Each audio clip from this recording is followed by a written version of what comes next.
Jaz piva ne filtriram, tudi ne pasteriziram ga pred polnitvijo in s tem mu dejansko ohranjam ta recept, to polnost in s tem jaz rečem, da razliko naredim med velikimi pivovarnami in malimi, pa s tem lahko tudi upravičim potem ceno. Jaz rečem tako, tudi v teh velikih se treba učiti, vseeno imajo dodelane stvari, predvsem bi rekel v marketingu pa v teh zadevah so po mojem naštudirali domala vse. Rad bi, da nekdo dobi željo po okusu tega piva, ne zaradi alkohola, pač da uživa v njem, da se s prijateljem ali pa prijateljcu kakorkoli po nekem delu sedneta pa debatirata, da pivo lahko združuje potem na nek način, da uživamo ob tem. Ko smo vedno mladega Pikeca pripeljali domov in smo ga dali v boks, je vedno glavo porinil skozi boks, pa več ni mogel nazaj.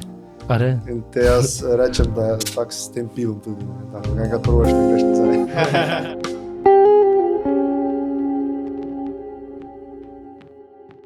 Hej, preden se epizoda začne, bi te rada povabila, da se naročiš na najin YouTube kanal. Nama in najini ekipi bi to veliko pomenilo. Tisti, ki ste že naročeni, puno hvala. Zdaj pa se vidimo v naslednji epizodi. Uživaj! Pozdrav! Zdravo Matej, hvala lepa, da si prišel, pa se odzval na povabilo. Danes imamo pa eno tako epizodico o ne o vini, ampak o pivi v Prlekiji. Pa najboljše, da Matej malo več kaj poveš o sebi. Ja, lepo pozdravljeno tudi vidva, hvala za povabilo.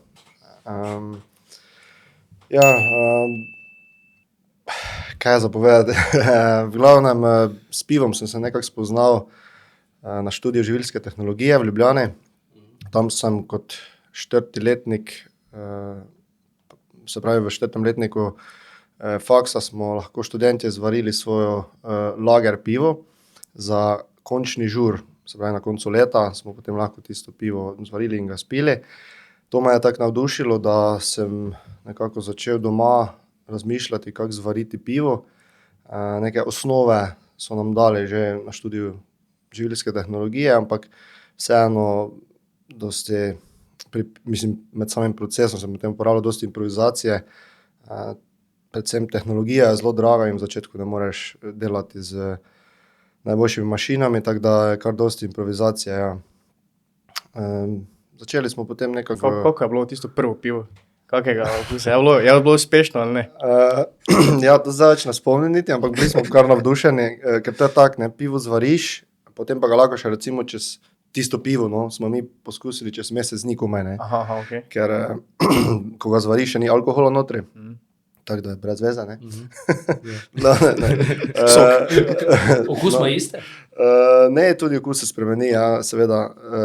V glavnem, ja, potrebno je počakati, da poteče fermentacija, pa potem samo zorenje pa tako naprej, ampak tisto prvo nismo še prav znali, kaj delamo, ampak vseeno smo ga z veseljem potem spili.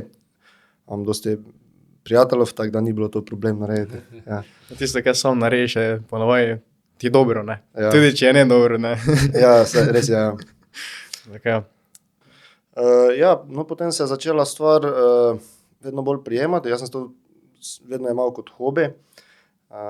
Zdaj, malo zaradi varnosti, ker je predvsem nisem se hotel spustiti v to, ker, kot pravim, zelo stroškovno dosti to pomeni, če želiš recimo svojo pivovarno narediti, Tako da, prvo sem bil zaposlen na kleti v Ormožu, pač diplomo sem tam napisal za kvasovk na vini. Vzporedno pa me je vedno potem bolj veselilo delo z pivom. Zdaj, kako sta rekla, smo sredi vinorodnega okoliša, pa danes govorimo o pivu. En gospod z Jeruzalema mi je tudi rekel, da ne ve, na kateri križ bi me nabili. Ker se pač s tem ukvarjam tukaj, seveda je bilo feco vse. Ampak ja, jaz vedno rečem, da tudi ne raste samo vinska trta tu okrog nas, tudi ječmen recimo, s katerega se potem kasneje lahko pivo naredi. V glavnem, ob tem, da sem delal na kleti v Ormožu, se je potem odprla ena priložnost, da se zaposlim v pivovarni v Avstriji. Tam je Vasja Golar odpiral svojo pivovarno. Tako sem se leta 2012 zaposlil tam. V bistvu nisem niti vedel, kaj me čaka. Tam so mi dejansko predstavili craft pivovarstva, tako treba. Ta craft svet, bi rekel. Dobil sem res priložnost biti od začetka vzpostavitve firme, tako velike firme, ki je na nek način delala tudi revolucijo, ne samo v tem delu, ampak v širšem delu Evrope. In definitivno dobil neka znanja, ki jih bi doma zelo težko. No. Kako je to izgledalo?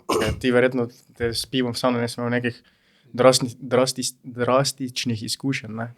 Ja, Kaj to si imel kakega mentora, ki te je tam uvajal, pa tak? ja, mentor definitivno je bil Vasja, kot šef tiste pivovarne. Drugače sem nekako jaz v tistih 2 letih, kaj smo doma naredili, ne, tiste poskuse. Dejansko doma sem si eno pilotno varilnico naredil, starši so prodali del kmetije v tistem času, da sem lahko naredil, pomagal mi je kolega Damjan Kolarič, da sem zvarila tisto prvo, bi rekel, varilnico. Tam sem noter lahko zvaril 400 litrov naenkrat. Glavno ni bilo tako zelo malo, no. Ampak vseeno, s tistim sem pač začel potem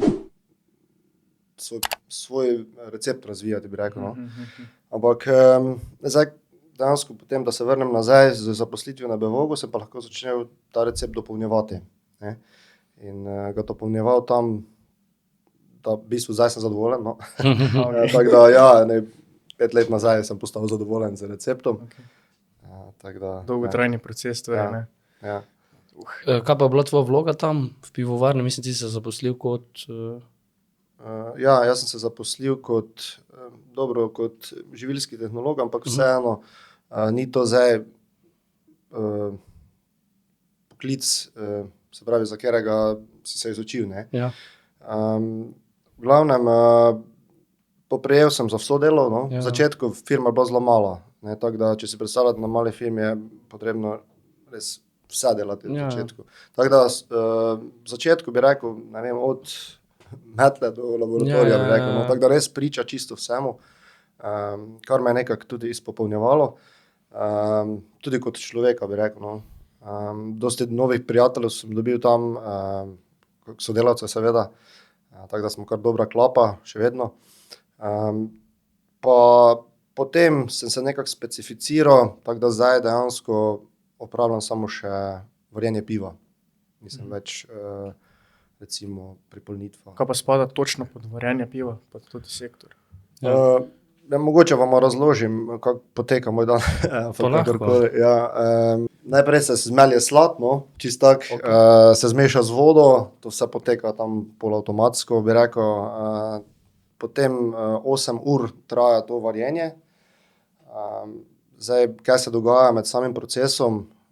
Najprej se ta brozga oziroma ta slad, ki ga zmešajo z vodo, se v enem kotlu drozga, to traja 2 uri. Zdaj 1500 litrov imamo zgoraj recimo tega, tam se ti široki sladkorji v manjše pretvarjajo, mogoče malo kasneje o tem, kaj to sploh je. Potem gre vse skupaj na eno cedilo, veliko lauter mu rečemo, da se zdaj ta čista sladica v bistvu loči od te brozge, ne, od teh mokrih tropin, ki so potem odpad. No in to čista sladica, to nam predstavlja potem neko osnovo za pivo. To kuhamo potem še 1 uro pa pol na 100 stopinjah, tukaj dodajamo hmelj. Hmelj je v bistvu zgolj kot začimba v pivovarstvu, ne, tako da ga gre zelo malo.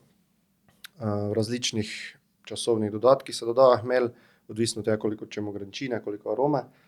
No, to potem na koncu, po tem kuhanju prečrpamo v en virpul, eno tako posodo, ki loči ta hmelj in del proteinov, ki se skupaj sprimejo.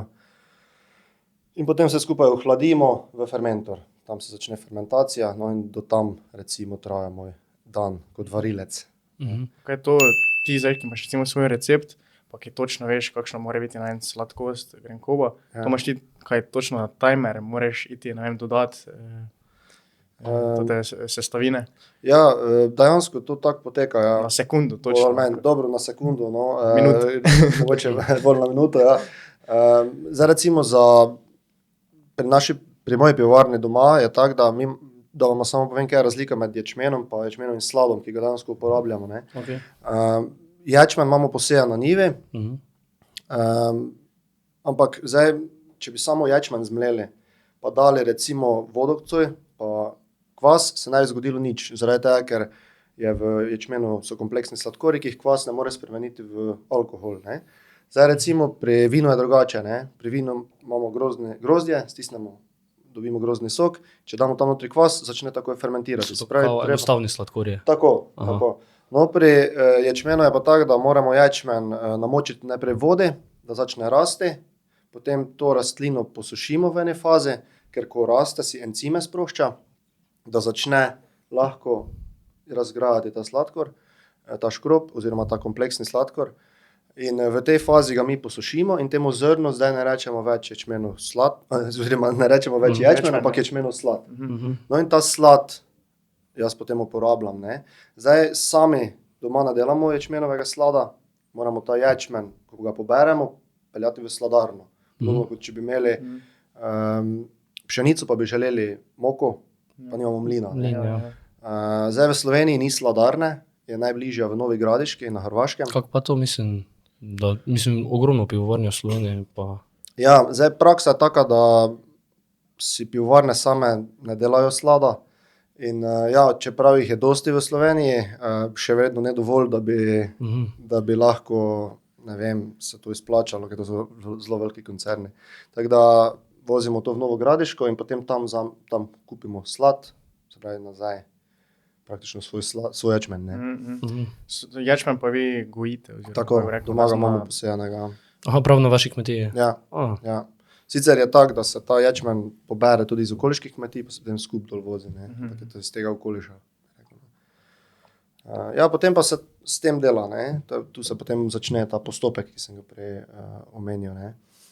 Zdaj, pomembno je, da se držimo teh temperatur različnih v pivovarstvu, zelo dosti energije gre v pivovarstvo, ker je potreben ta proces varjenja, ne.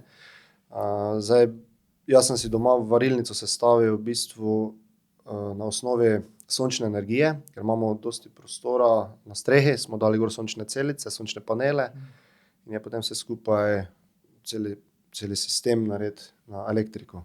Na sončno energijo, tako ja. Zanimivo. To je zdaj ekološko naravnano, ne? Ja, recimo, ja. Kako pa je bil pol proces, ti si recimo delal tam v Avstriji, kako si pa pol doma, mislim na začetku si rekel 400 litrov, pol pa toti 400 litrov si imel ti verjetno za svoje lastne potrebe, ali je že šlo kaj v flaše, pa dejansko vun v prodajo? To je v bistvu potekalo postopoma, bi jaz rekel, ne. Zdaj, pivovarstvo je tako, koliko rabiš, toliko zvariš, ne. Zdaj, teoretično bi lahko varil vsak dan 400 litrov, ampak nimaš kam dati tega, ne. Takrat, če marmelado kuhaš, ne, pa ti enkrat zmanjka prostora v špajzi. V glavnem po potrebi, potem so te potrebe vedno večale. Najprej smo varili, tam je bila pub akcija v Središču ob Dravi, če sta slišala, tam smo prodajali, potem pa so se vedno bolj večale potrebe, in dejansko nisem več sam zmogel doma tega delati, tako da mi je pomagal bratranec, Goran Schneider, ki ima zdaj G-spot, tako da on je tudi veliko del odigral v tej moji zgodbi. No, potem je kasneje odprl še lokal, tako da so se še povečale količine, potem pa več nismo zmogli tega doma delati, v tistih luknjah, bi jaz rekel, noter, ne. V kleti. V kleti, hiše, tako je. Saj, tam sem naš bil, mislim, kaj. Tako je, tam ste mi pomagali, marsikdo je bil tam že. Tistega več ni tam verjetno, ali še? Del je še ostal, ker smo neke stvari premestili v nove prostore, ampak seveda, prostori, tako je izgledalo tam, to še vse ostalo. Pa tisto mala varilnica, ali kaj si tam imel, je tudi še ostala? Tisto je tudi še ostalo komplet, ker tistega nismo mogli uporabiti, ker je popolnoma novi sistem zdaj vsega skupaj. Moj dream je, da bi jaz tudi enkrat v prihodnosti ne bi imel vinske kleti, ker jaz sem bolj fan piva, pa bi imel svojo neko malo varilnico, pa bi se malo špilo s tem samo. Zdaj še ni čas za to, ker nemam niti časa, ker bi se učil to. Komod tam ta čaka, ne? Super. Daj reči mi, da pa si se to recimo odločil, kakva je to bila, mislim, ok, si rekel, premalo je, zdaj bom jaz to začel delati. Ja, zdaj, kje točno mi je zdaj kliknilo, da bi to šel tako na veliko, ne vem povedati. Vem to, da edino, kar sem želel, je to, da poznam vsak korak v procesu. Ne, da sem res ziher, da ko bomo v novo varilnico vse preselili, ne, če bomo, da ne bomo nič zavrgli, ker to bi dosti stalo. Ne. Bili smo dejansko pod takim finančnim pritiskom, da ni dopuščalo napak. Ne. Nisem razpolagal z dosti sredstvi, bi rekel, v tej odločitvi. Ne. Se pravi, čisto tako kratke, mi smo prišli na količine tam 20,000 litrov doma letno in ni več bilo možno niti zvariti. Zdaj pa ta vedno tisto, ko ti nešče, pa zmanjka, ne, ja, ok, vse je v redu, ampak če veš, da bi lahko, ne vem, za to prodal, ne, pa da bi lahko mogoče še kdo drugi poskusil pivo, ti ni več vseeno, ne. No in potem ob tem, da sem naštudiral dejansko proces, po moje je bilo to do potankosti, ne, sem lahko začel razmišljati o opcijah, ki so, da gremo na večjo, ne. Zdaj, ena dobra zadeva je pri kmetijstvu, da lahko na nekih razpisih lažje kandidiraš, kot pa pri SP-ju recimo. Pri SP-ju je zelo veliki, bi rekel, naval tega, pri kmetijstvu pa ni tako hudo, ne. In če zbereš dovolj teh točk, potem lahko dejansko si deležen nekih malo več sredstev, ne. Zdaj sem kot mladi prevzemnik kmetije lahko nastopil na enem razpisu Agencije za razvoj podeželja. To je bilo leta 2022, smo se to odločali, in dejansko sem zbral zadosti točk in bil deležen 45% nepovratnih sredstev. Ne, to je zelo dobro. Ja, itak, ne. Brez tega bi bilo pol manjše ali pa sploh ne bi bilo, ne. Sploh ne bi bilo možno. Tako da smo potem preselili vse, v bistvu je šlo za projekt rekonstrukcije stare zgradbe, to je bila skladišča za traktorje, kmetijsko mehanizacijo pa tako, spodaj je bila štala za bike, tako da je dvoetažna ta stara zgradba bila in dozidavo nove. No, tu je pa notri taproom, oziroma degustacijska, pa spodaj so skladišča.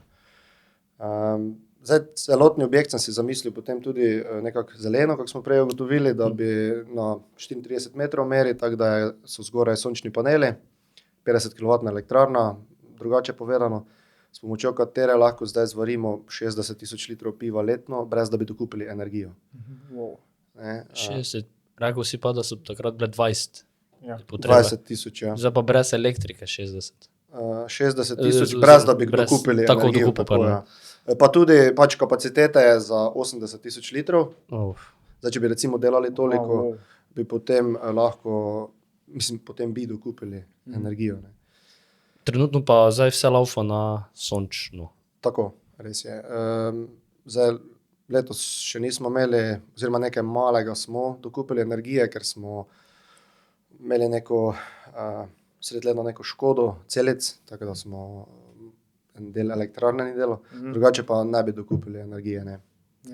To je zelo pomembno, no, pri teh, seveda, kako je zdaj pri teh energentih. Ja. Pa tudi, če vem, kaj ena celica, če se ti pokvari ful, tudi pade izkoristek sončnih celic, ne, nekako tak je tudi fora, odvisno, kako imaš vezane. To tudi sem nekaj zasledil. Ja, zdaj, pomembno je, ja, kako imaš zvezane, pa pomembno je tudi, katere imaš, pa zdaj, kako se zmeni za servis, kako ne rečem. Zdaj, do neke mere je stvar tudi zavarovana, tako da mi, ko smo imeli, mi smo dejansko imeli poškodbo, ker ko smo sanirali fasado, ker je elektrarna direktna, se pravi, je streha sama po sebi, in ko so ta stiropor gor delali, v strani so potem rezali in je prerezal celico. Joj.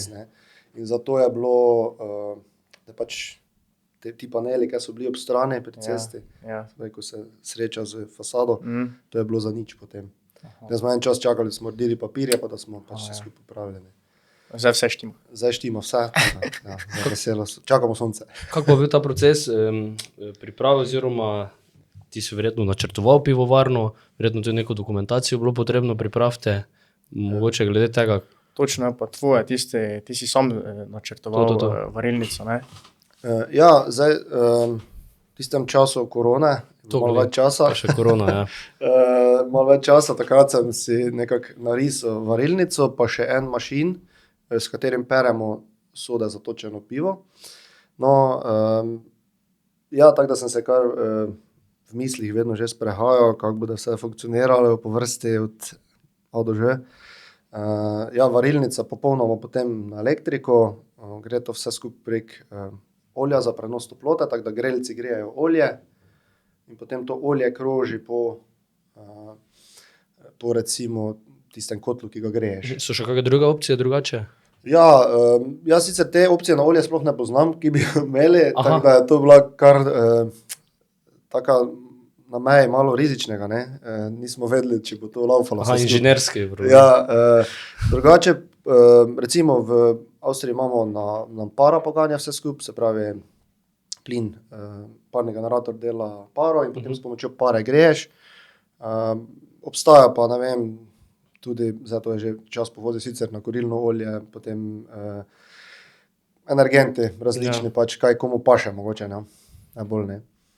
Tako da, ja. Koliko funkcionirajo tudi, ne vem, industrijske pivovarne, ki so res gromozansko velike, ne? Ja, koliko ima to se elektriko porihtano? Po večini na paro, po mojem, no, veliki parni generatorji, potem para je zelo elegantna, ker kak ventil zapreš, ne greje več nič, ne, se pravi, je zelo elegantno za varjenje, ne. Elektrika pa je po drugi strani najbolj elegantna, ker ima knof, pa nima generatorja, nima ničesa, ne, ima samo grelec, ne, tako da vse ima svoje prednosti, ja. Tista je že mala termoelektrarna, kao sklope tega segrevanja, ko paro segrevaš, ne? Ja, sigurno je kuriš, ena velika v bistvu enota je to v pivovarni potem, ne, če imaš parni generator. Seveda ena stvar spet za servisiranje, pa ne vem, dodatne stvari, ne, ki pridejo s tem stroški. In potem si ti zamislil na olje? Ja, to je olje v bistvu za prenos toplote, tako da grelec greje olje, olje je vedno na 140 stopinjah Celzija in potem to greje kotle, se pravi pumpa pošlje olje tja, kjer ga mora greti. Kjer mora greti pač cisterno. Prej si rekel tudi, da nastanejo neki odpadki, ki se zavržejo, ne? Kaj se to da, kako porabiš, ali pa kak je ti, ne vem, mislim, kaj imaš tudi nekaj z vodo, da jo uporabiš tudi za žganico. Ja, ne, zdaj tako je, pri samem varjenju je odpadek dejansko, so te tropine ječmenove, ne, ko se pravi, ko zvariš, ko precediš dejansko, potem na cedilu ostanejo mokri otrobi. Pa to bi lahko rekel, da podobno kot v klete tropine z preše? Ja, v bistvu nima neke energetske vrednosti, ima pa dosti proteinov, pa ja, vlaknin dosti, ne. Tako da to si kmetje vozijo, tam sosed pri meni recimo si vozi za govejo živino. Predvsem krave moznicam to radi delajo, imajo dosti, kako pravim, proteinov pa samih vlaknin, no. Drugače pa voda bi bila odpadek, ker z vodo moramo iz 100 stopinj ohladiti na fermentacijo, ki poteka v mojem primeru na 8 stopinjah Celzija in to hladimo z vodo, čez en tak izmenjevalec. Zdaj pa ta voda ko se hladi, jo ohranjaš nazaj v eni cisterni veliki in potem to lahko spet uporabiš, spet jo segreješ, pa spet uporabiš, ne. Tako da dejansko voda gre potem dejansko vsa v pivo naprej. Jaz sem rekel prej žganica, džin delaš še svoj, ne? Ja, to sem mislil imamo še svojo lastno destilarno, ja. Delamo pa metino žganje pa džin, pač dva produkta trenutno. To je v bistvu en vzporeden proces. Zdaj, dostikrat me vprašajo, če delamo iz piva to. Pač ne delamo iz piva, ker to bi bila potrata energije pa časa, ker v pivu je samo 4,8% alkohola v našem primeru. Tako da je potrebno to osnovo pripraviti drugače. Se pravi, pri fermentaciji moramo priti na 11% sladkorja, recimo pri pivu imamo 4,8 in potem to, kar sfermentiramo na 11%, potem pošljemo v destilarno in tam ločimo, ali bo to džin, ali bo to metino žganje. Je to Potem z začimbami. en proces, ki se samo dalj časa fermentira, tista... Ja, dejansko fermentacija poteka nekaj dalj časa v tistem osnovni cisterni, ne. Potem je pa destilacija še dodaten proces, ne, ker to osnovo, recimo 11% je tudi potrebno zvariti, ne, isto kot pivo, ne. Ampak dodatno, ko se fermentira, pa še potem destilacija, ne, da potem destilacija dejansko ločevanje, želimo dobiti en čim bolj čisti etilni alkohol in potem s pomočjo te osnove, ven iz te osnove, potem dejansko ločimo, da vedno bolj čisti etanol dobimo. Dejansko 3-krat destiliramo, 3-krat spuščamo čez ta naš proces, čez to naš destilat in v zadnji fazi potem dodamo začimbe notri. Tu pa ločimo potem, ali bomo temu rekli džin, v džin grejo macerirane brinove jagode, kardamom, limonine lupine pa tak naprej. Če pa delamo metino žganje, pa damo notri suho meto. Tako da... Aromo dodaš, ne, pač izbereš aromo. Tako, začimbo, ja. Okay. Mene ful zanima, kako si prišel do svojega izdelka, okus pa to, ker vem, je ogromno vrst piva. Ti imaš lager, pa dark lager. Oba sta lager, ampak pilsner, ja, to. Temni pilsner, temni lager, ja. Vem, da je ful dosti totih vrst craft piva, ali kako se reče, po slovensko. Vem, je po angliško craft. Ja, je, res je.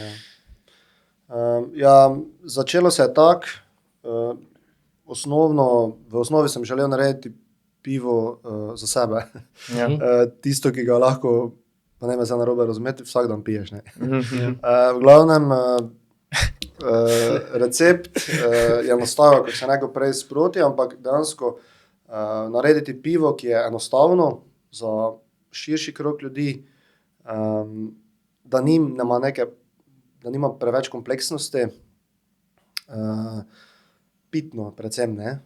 In zdaj to je, če povežemo spet z nekimi vinarskimi vodami, recimo suho vino, v njem lahko takoj neko napako najdeš, če jo ima, ne. Tako je v nekem enostavnem pivu tudi takoj najdeš napako, seveda, če jo ima, zato je to zelo težko narediti, ne. Moraš res spiliti proces in v začetku, ko sem me vprašala, ko smo naredili tisto pivo, verjetno ni bilo dobro, ne. Čisto odkrito. Če zdaj primerjaš s tem, ne. Tako da,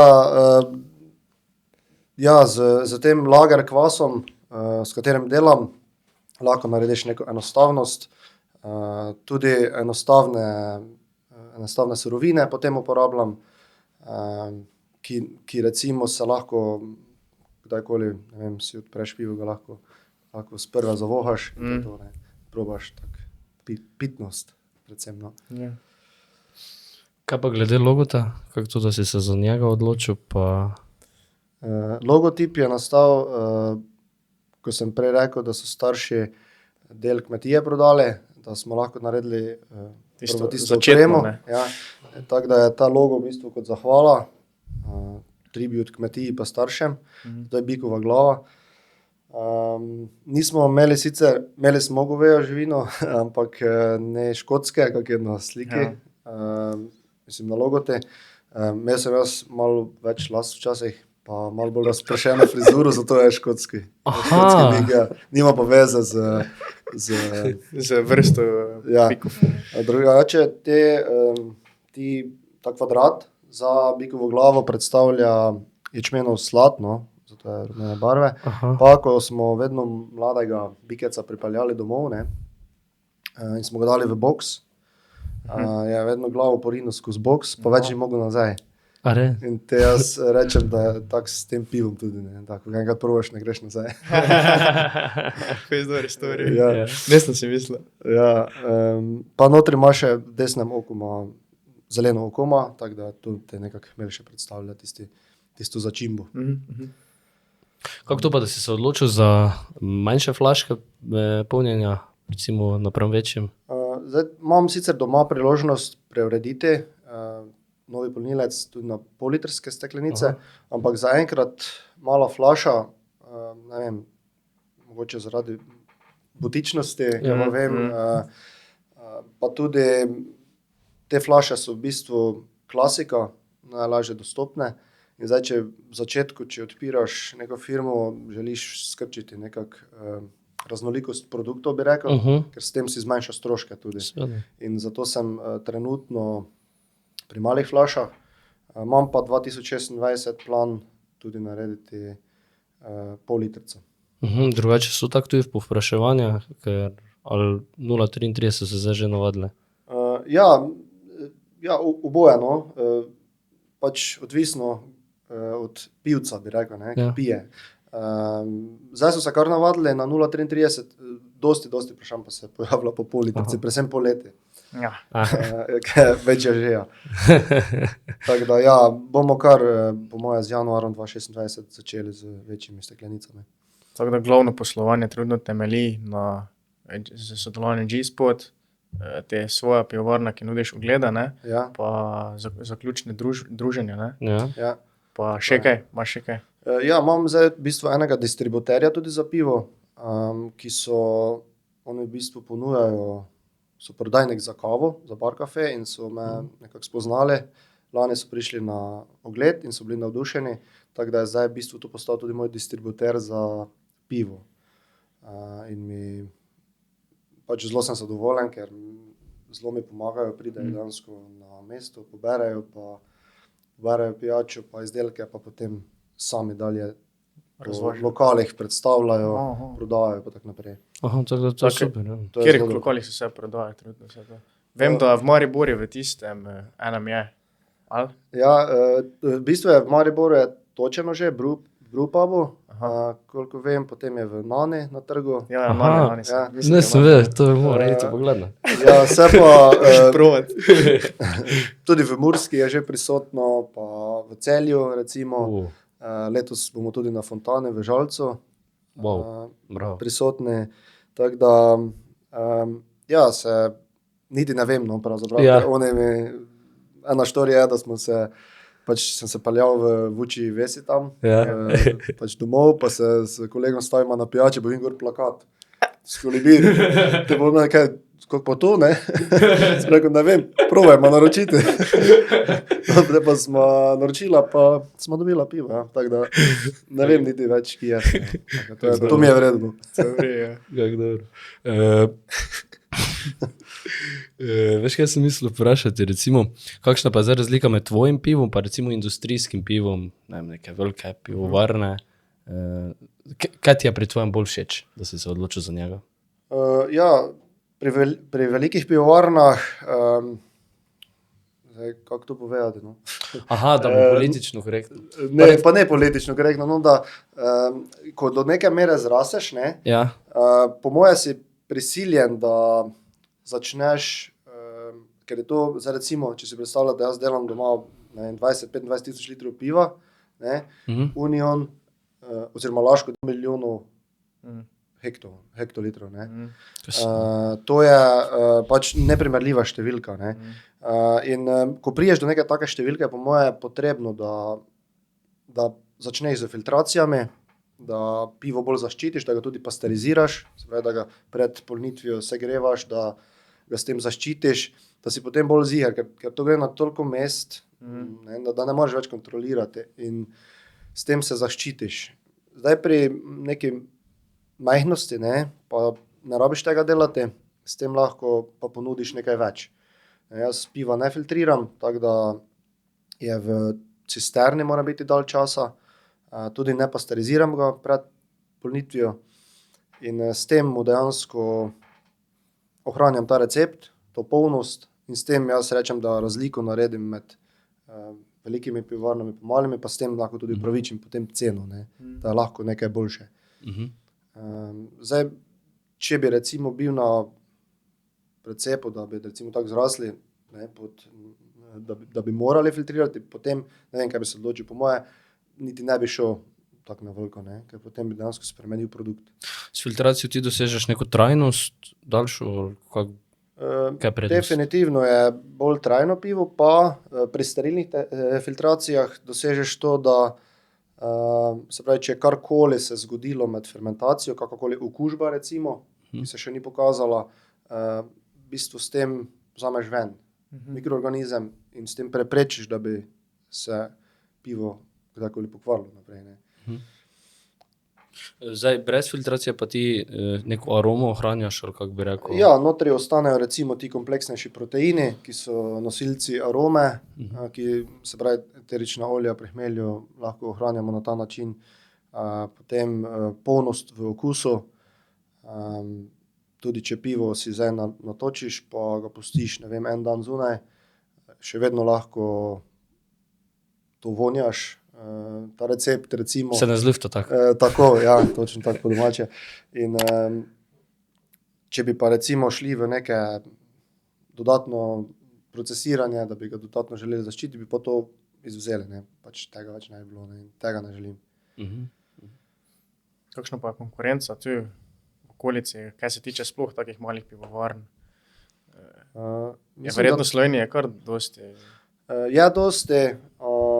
S tem, da se tam največji rast je po moje bila tam med 2012 do 2016, tam so se po moje najbolj namnožile craft pivovarne, potem je sedaj v koroni vse skupaj malo padlo, nekaj se je tudi zaprlo. Tu okoli ni dosti konkurence, ja, zdaj mislim, da bi celo bilo... mala, ne, tako sem mislil, ne. Celo dobrodošlo bi bilo, no. Jaz vedno rečem, če se ljudje več o tem pogovarjajo, potem, tudi če bi to zdaj bil moj sosed, verjamem, da bi najprej prišli k meni, pa potem še k njemu, ne. Tako pač funkcionira to. Ja. Pa malo se morate tudi malo rivalstva tistega. Tudi tiste zdrave konkurence mora biti nekaj, ja, seveda, sigurno. To me je glih bilo... Imaš željo porazviti nečem opet novem, če je on recimo nekaj novega naredil, te pa moram zdaj še jaz, ne. Ja. Ker se počasi lepo porivaš naprej, ne. Ja. Pa tudi mi je bilo vedno fascinantno, da še vedno delaš na Bevok, pa imaš pivovarno, veš. Ja. To, ne vem, nekih drugih panogah, če si bi tako predstavljal, ne, dosta ljudi tako poznam, da bi pri konkurenci recimo svoje delali, še vedno. Ja, zdaj moram reči, da imam zelo v redu šefa, ne. Drugače pa je potrebno kar dosti discipline, bi rekel. Včasih ima dan premalo ur, tako da nekako od ponedeljka do srede še delam v Avstriji, potem pa se treba preklopiti, pa pač nadaljevati doma, ne. Tako da je tudi vsa tehnologija, pa vse, kaj smo delali doma, je dejansko prirejena na to, da je zoptimizirana do te mere, da lahko na tak način funkcioniramo, ne. Doma pa še vedno vodiš sam vse, oziroma te počaka, ali moraš do druge? V bistvu širša družina pomaga, no, tako rekel, najbolj. Sam varim, v kleti delam, pač kletarska dela, no. Ja. Potem pri polnilnici pomagajo študentje, pa penzionisti. V samem taproomu pa tam v bistvu bolj zaupam delu Tadeji, partnerki, ki pa tudi ima potem pač pomoč študentov, ja. Študentk predvsem. Vse to je tako fajno študentsko delo, jaz mislim. Ja, tako prijetek, da.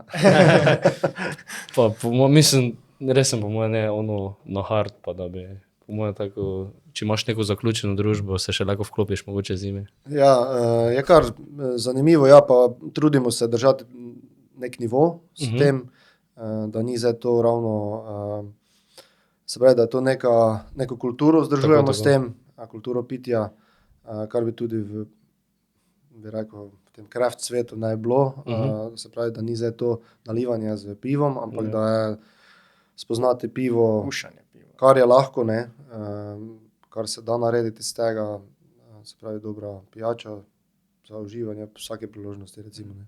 Glede kulinarike, s čim najboljše to kombinirate? Pivo, s čim najrajši, kaj si poleg? Jaz sicer, ko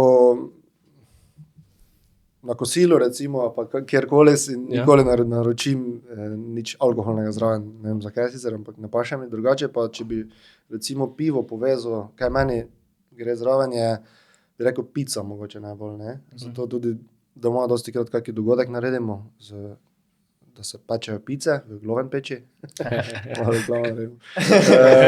V glavnem, drugače pa svetli pilsner je, ne vem, po moje paše kar k vsej hrani, no, ni zdaj neke specifike. Pri temnem pa mogoče kaj bolj kompleksnega, ne, kako mogoče celo kakšne stejki.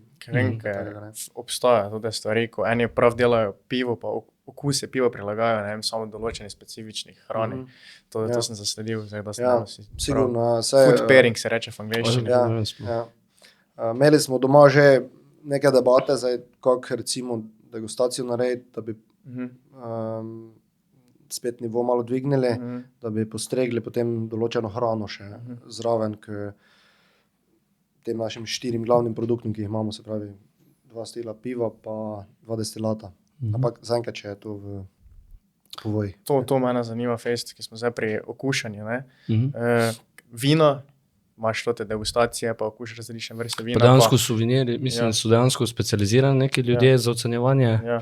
Kako je tu v Craft sveti pivo, kakšen je način, ker jaz imam recimo tudi beer tasting app, pa s kolegom vsakič, da gremo kaki bar, si vzamemo tisto pivo, ki ga še nikoli nismo probali, ne. In te imamo aplikacijo, ocenimo, samo imaš tako etiketo, okus, von, kaj je, peno, vse to ocenjuješ, kako ti, kako profesionalec, rečem, oceniti pivo. Zdaj, kako bi rekel, pivo mora prvo soditi v neki svoj stil, ne. Zdaj, če delamo recimo, kaj pa vem, pilsner, ne, v tem primeru, potem naj bo to pilsner, ne. Jaz se vedno vprašam, zdaj to sodi v to kategorijo ali ne, ker ne moreš kar nekaj narediti, pa zdaj reči, to bo to, ne.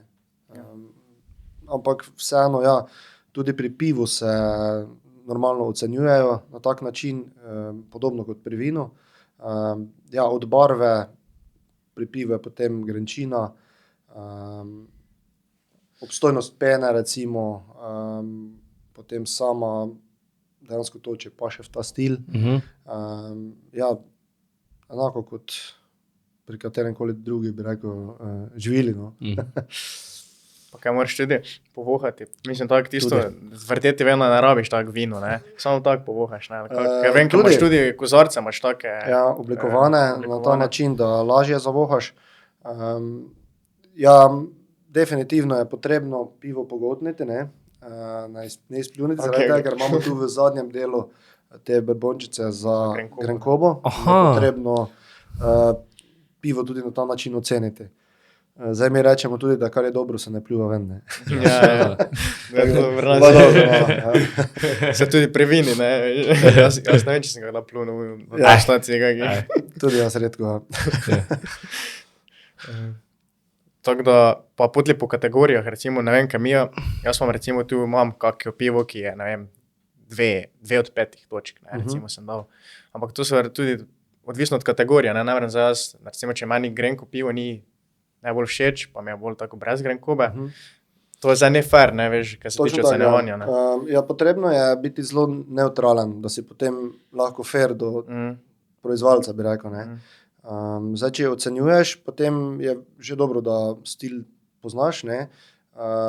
Meni tudi vsak stil ne paše, recimo, jaz nimam rad kakšnih, zelo redko si odprem kaki barley wine ali kaj takega, ne, to so piva, ki so bolj močna, imajo večjo stopnjo sladkorja, ker više pofermentirajo, so bolj polna, ampak zdaj ne moreš, zaradi tega, ker tebi to ne paše, dati manjše ocene, ne. Treba znati, kaj ocenjuješ, na kak način, pa potem, ja, je to fair zadeva, ne, na koncu. V kontekstu. Sem pa pred pred 2 letoma sem gledal dokumentarec, ko sta, mislim, kaj na Škota ali Irca ali kaj sta, pa delata pivo iz odpadnega kruha. Te pa tako rdečkasto je. Koliko je takih vrst piva tudi obstaja, ker to sem samo to zasledil, nisem vedel, ker se to da iz kvasov, tih iz kruha, oni dobesedno naredijo pivo. Mi je bilo tako fascinantno, ker kao ful pekarn tam zavrže kruh in oni odkupijo tudi zavržen kruh, ki ga oni bi tako beg vrgli in iz tega te pač pivo naredijo. Je zanimivo, ne? Prvi slišim to, Ja. ampak ja, zelo dobra fora, pa si ga probal? Ne, sem probal, to sem samo dokumentarec sem gledal, ne. Aha. Samo tam so govorili, kak je, da je specifičen okus pa tak. Ja. Ampak ne vem, to mi je bilo res, wow, prvič sem videl to. Ja, slišal. kako se je pivovarstvo tudi razvijalo. Ne? Zdaj, lager je dejansko najbolj moderno pivo, bi rekel. Ne? Oziroma, ker so lager kvasovke spoznali kasneje, kot je bilo ale pivo oziroma pivo zgornjega vrenja. Ne? In zdaj z lagerom, se vidite, lager si najbolj razširjeni po svetu. Ne? Največ se ga naredi, ne? Recimo v mestu Plzen so prvič Pilsner zvarili. Ne? In to je zaradi te enostavnosti okusa, ko so to naštudirali, ne? Če primerjamo recimo vodo, vsi pijemo, ne? Potem, ko daš nekaj v vodo, si že bolj specifičen, ne? In zdaj bolj greš to specifiko, se pravi, več dodajaš nekega specifičnega okusa, manj ljudi ima potem to, se pravi, manj širši krog je, ne? Tako da z nekim enostavnim pivom pokrijemo največ ljudi in zato je tudi najbolj razširjeno na koncu, ne? Zdaj pa, če delaš, ja, tako praviš, z nekih specifik, potem moraš biti tudi pripravljen, da to predstaviti na pravi način, po moje, da lahko potem, ne vem, ja, če želiš, če imaš željo potem od tega živeti ali ne, ali to je vse potem vprašanje, ne, ja, ampak stilov, ne vem sploh koliko je, ne, tega je ogromno, tako da kaj vse so že dali v pivo, kaj se da še, po moje neskončno, ne. Vsak svojo neko umetniško žilico, lahko uporabi, ali kako bi rekli, ne. Pač jaz, gledal sem tudi pač ful govorijo art of making beer, tako govorijo, pač umetnost bi prevedel slovenščino, ne. In pač jaz se strinjam s tem, ker vsako pivo je po moje odraz pivovarja, ki jo naredi. Točno tako, je unikat nekaj, ne. To bi naj bilo, ne, tako smo prej rekli, tisti craft dejansko, to besedni pomen je ročno narejeno, ne, tako. In to bi naj bil tisti craft. Malo se mi zdi, da je, kako bi rekel, malo je nežaljivo postalo, ampak izgubilo je pravi tisti pomen, ta craft beseda, ker so dostikrat ne razmišljajo craft pivovarji o tem, da je potrebno, če to pivo želiš prodati, da ga je potrebno res naštudirati, se pravi, da se potem v lokalu ne pokvari, to je prva zadeva, se pravi, da ne pride do kvara, moraš res delati, pivo je zelo lahko pokvarljivo živilo in je treba biti zelo previden v vseh fazah procesa. Temperatura pa to ne da ni. Ja, pa da ga ne okužiš, ne, se pravi, vse cisterne, vse mora biti zelo čisto, sterilno, čisto praktično, ne, da ne pride do okužbe potem s kakšno bakterijo ali divjim kvasom. Pa potem tudi, to je recimo napaka piva, če pivo postane kislo recimo, ne, in to ni bilo recimo lokalom všeč, ne, zdaj, če ga ima 2 tedna v lokalu, pa postane kislo, ne sme postati, ne. Druga stvar je pa potem, ko greš na večje, oksidacija piva, ne, to je pa potem pri sami polnitvi potrebno paziti, pa tudi med samim procesom, da ne prevzame dosti zraka pri polnitvi, oziroma s tem kisika, ker potem pa spet čez čas postane to napaka piva oksidacija, ne. Ki pa spet pomeni, da pivo postane nesvežo, rjavkasto pa tako naprej, ne. Veš, kaj še mene zanima, recimo zdaj, ko jaz to flaško spijem, ti imaš pol recimo, da te flaše nazaj ti pošilja, oziroma ponovno pranje, povratna embalaža dejansko, ali to vedno novo na novo, ker ogromno sem jaz to spremljal, kako imajo v tujih državah glede povratne embalaže, pa mi je zelo všeč, ne vem, Danska recimo, pa tudi Hrvati že, Slovenci pa ne. Recimo ti nazaj sprejemaš, pa recimo očistiš, pa steriliziraš, pa pol. Ja. Ne, zaenkrat ne, oziroma tako je, ja, to bi lahko delale oziroma delajo zelo velike pivovarne, ker če bi želeli zdaj mi ta mašin za pranje steklenic imeti doma, to je v bistvu tako skoraj, so veliki mašini kot zgradbe, ne. In to je spet ena taka investicija, ki ki se meni, ne vem, če bi se mi sploh povrnila. Ne. Tako da to bi, kaj je mogoče rešitev, je to, da bi to delala neka firma za sebe, pa bi potem ti tam dobil Vsem praktično. vsem, ja, ker takšna, potem rabiš tudi logistiko, te vračanje tega, zdaj vsako steklenico je potem potrebno oprati, kot da je notri od čikov do, ne vem, kaj vse, ne, tamponov pa tako naprej. V glavnem, vsako steklenico je treba isto tretirati, jo isto, na isti način oprati in to so kar drage zadeve, ja, tako da žal se to ne splača pri malih proizvajalcih, ja. Če tebi tudi povratne embalaže, kaj si mislil s tem steklenice? Pa tudi plastiko.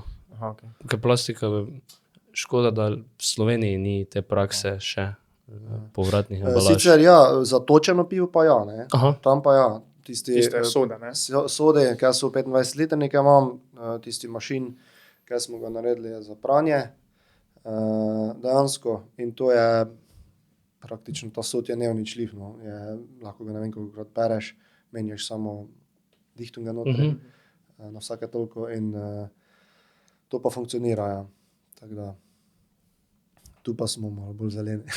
Ja, pa ne, pa pri plastiki je večinoma problem, ker to zdaj že postaja biznis, ne, Ja. odpadne plastične deponije, pa to dobiva vrednost in potem imamo včasih te firme, ki plastiko distribuirajo, velike, odjemalce ti kupovnijo, ne, dejansko malo probleme dobiva to plastiko, ne, in bolj so odvisni od trga plastike, ne pa od odpadkov, ki jih oni imajo. Ja.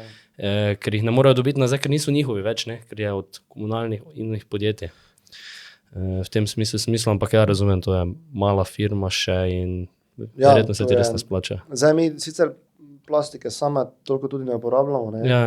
Zdaj tudi pakiramo v kartonaste škatle vse, tudi v sami degustacijski oziroma na ogledih je vse v steklu v bistvu, ne. Tako da je z tega vidika tudi recimo zdaj, ko dogodke kakšne delamo, imamo tisto kavcijo za kozarec, tako da se tudi tu probamo izogniti plastiki, nekako v tej smeri, no.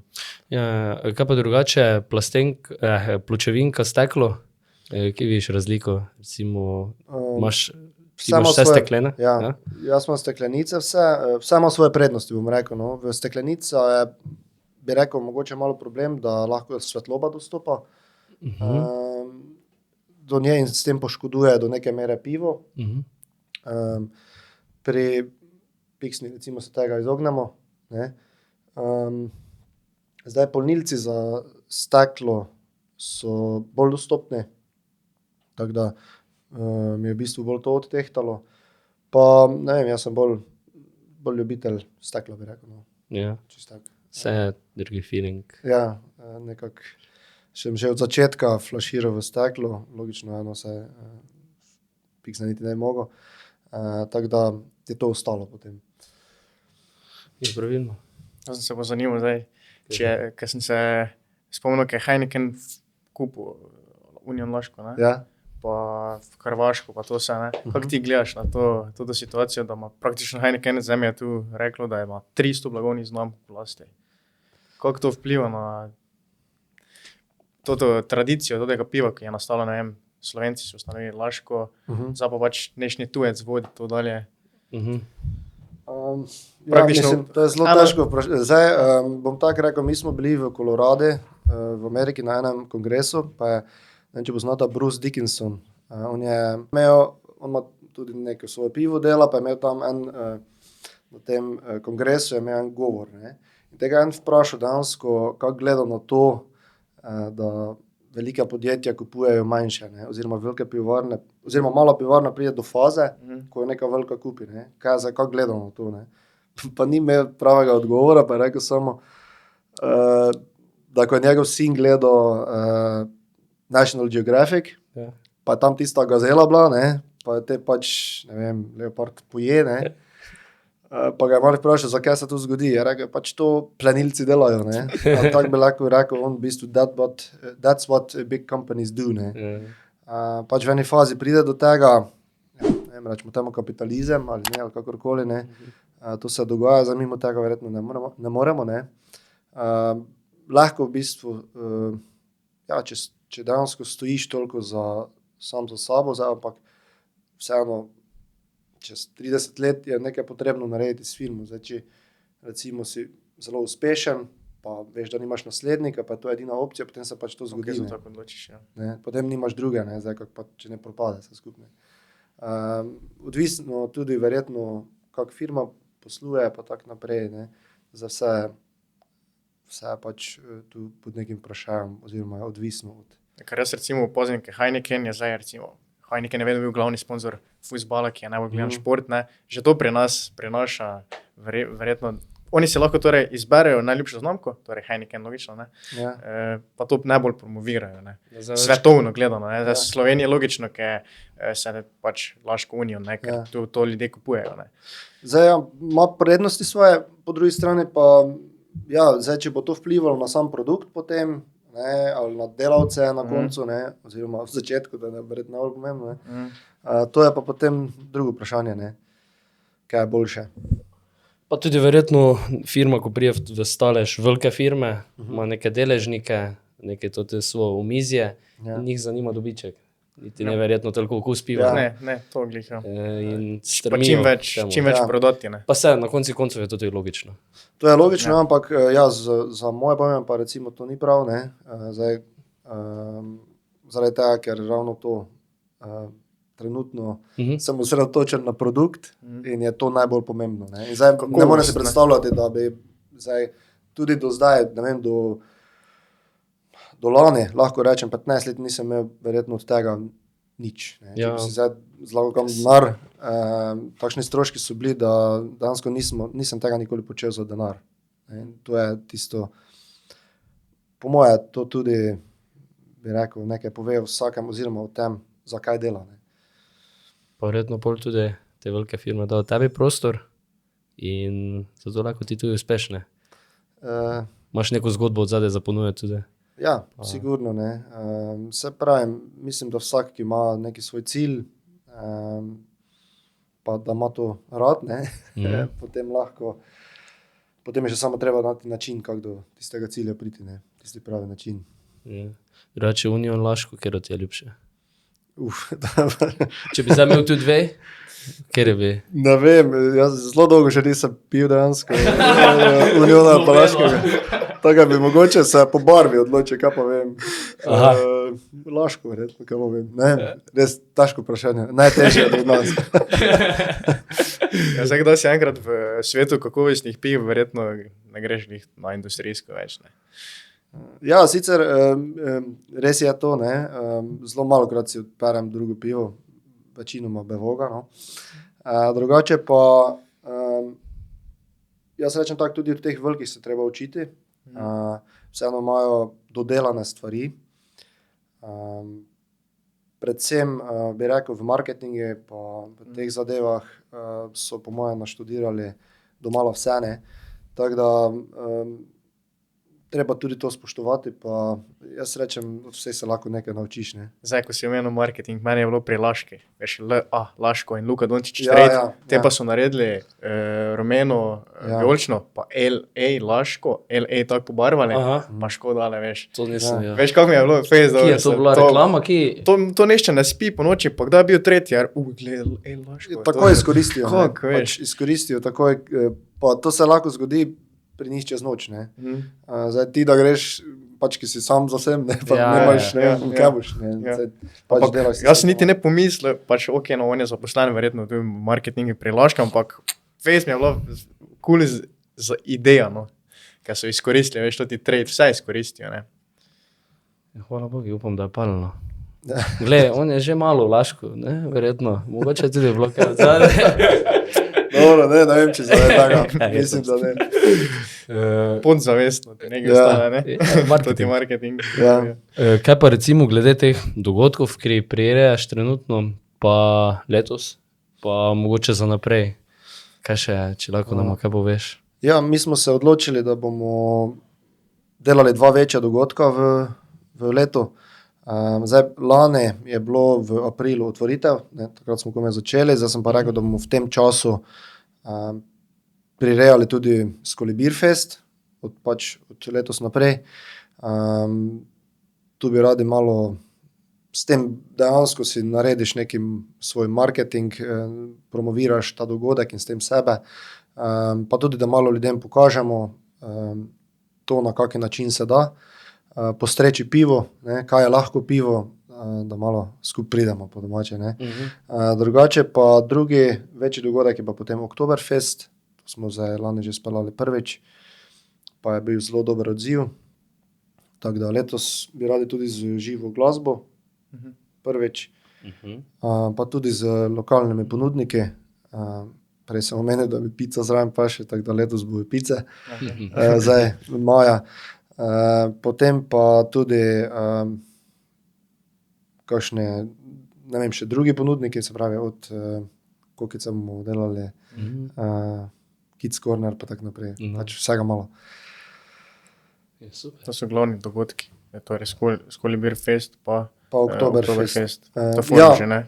Oktoberfest. Ja, to še ne bi, Ne, vse v pivovarni. A vse v pivovarni? Ja. Na Skolibre sem bil, Na po Skolibre otvoritvi sem sem bil. Ja, to sem jaz bil. No, drugače pa prvi, ja, to misliš, mogoče Skoli Beer Fest je bil dejansko prvič v Ormožu. Ja, Takrat smo to organizirali z... takrat še nisi imel nove pivovarne zgrajene, ampak je bilo, ne? Ja, tako je. Tako da prvi Skoli Beer Fest je bil v Ormožu, takrat smo to naredili z G-Spotom, pa z klubom ormoških študentov. In zdaj pa bomo to preselili v pivovarno od maja naprej. Super. Drugače se tudi manjši dogodki odvijajo, no, tako zdaj po kakšnih lepih sončnih dneh na terasi. Ponavadi kakšne pice spečemo. Zdaj smo imeli tudi večkrat ta koktejl, party pa takšne zadeve, no. Tako se dogaja. Ja. Super. Koktejl party. Super. Imaš Kaj to je, kaj koktejl party, v smislu, ne vem, pivo pa kaj? Ne, pač z našimi destilati, ne, ki jih imamo. Se pravi, gin pa metino žganje. Potem pa povabimo tudi rolling bar, ne. Ja, poslovnimi partnerji. Tako, malo na višjem nivoju postrežejo to, da potem še ta del vključimo. Okay. Zdaj mi je logično, da sem koktejle delaš s pivom, ne kaj? Lahko pa tudi s pivom kombiniraš, ja.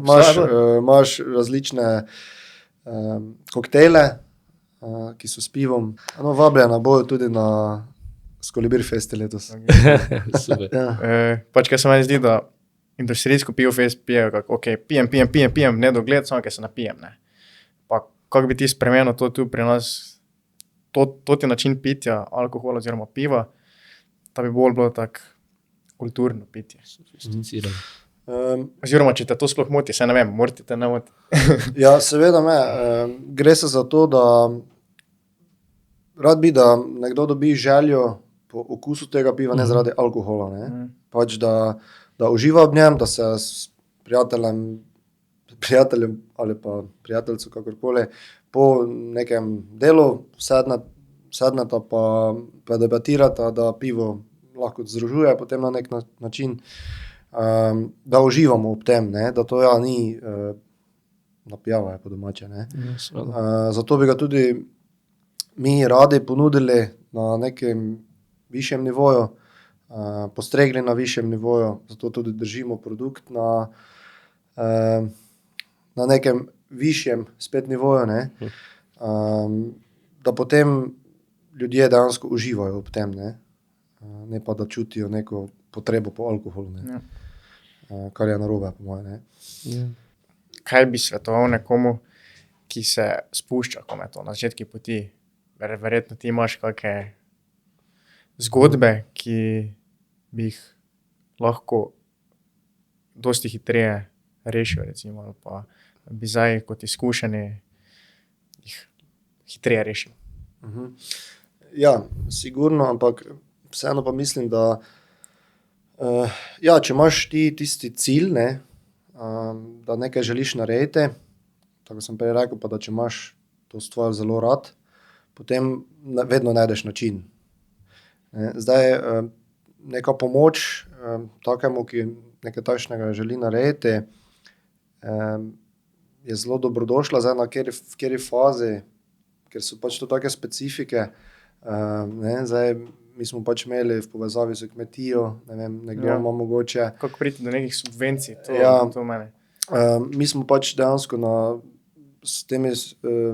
si pomagali s temi subvencijami, ker je to šlo iz kmetije vse skupaj in je bilo dosti lažje. Tudi en človek, ki ureja to dokumentacijo, je zelo pomagal, ker obvlada zadevo, tako da tudi on me je delno prepričal v to, ker je dejansko tak 100%, da bo stvar izpeljal, ker mi smo dejansko na kocko postavili celotno kmetijo, vse all-in, ali kako se reče. In če ni bilo dopuščanja za napake, še vedno ni, no, ampak zdaj že lažje dihamo. Jaz bi samo to svetoval, da če je res želja, da pa se potem to naredi, ne. Pa gremo slediti svojim sanjem. Ne vem, pravim, težko komu svetuješ glede neke specifične situacije, ne. Ampak jaz zdaj gledam kot recimo ti kot podjetnik, torej lahko rečemo, da si, ne, v tem smislu tveganja. Predvsem bi rekel disciplina, mogoče tudi disciplina plačil, bi rekel, dobri računi, čisti računi, dobri prijatelji, kaj je. Tako. Se pravi, da držiš neki krog sposobnih ljudi okoli sebe, s katerimi potem delaš, pa to so od izvajalcev do nekih svetovalcev pa tako naprej, ker s tem dosti lažje seveda potem funkcioniraš, pa da si dosleden, tako sem rekel, če ti nekdo naredi uslugo, narediš nazaj, pa jaz sem tak v bistvu naredil, da zelo rad prvi uslugo naredim, pa potem, če ne dobim nazaj, se pač vredo, ne, okej.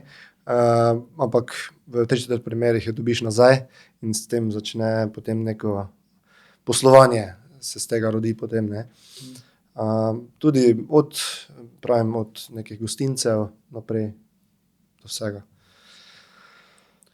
Sem malo zabluzi, ne? Ne, super. Tvoje mišljenje me zanima predvsem. Ker veš, mislim, ne vem, težko rečem o tem, kaj je dejansko, bi lahko za nekomu svetujo, dejansko ta disciplina, mogoče največ, da se res, jaz vsak jutro 5 stanem, pa delam do 6 večer, potem prideš domov, pač ni več, kako bi rekel, možnosti za tisti, enostavno svali prostega časa, pa tudi, če nekaj ne narediš, se potem to samo nalaga. In potem, ko se ti vse skupaj nakopiči, več ne gre v eni fazi, tako da je res treba biti dosleden, ne. Verjetno pa tega ne bi delal, če ne bi delal rad, z veseljem, ne. Absolutno, potem ne bi tega imeli, definitivno.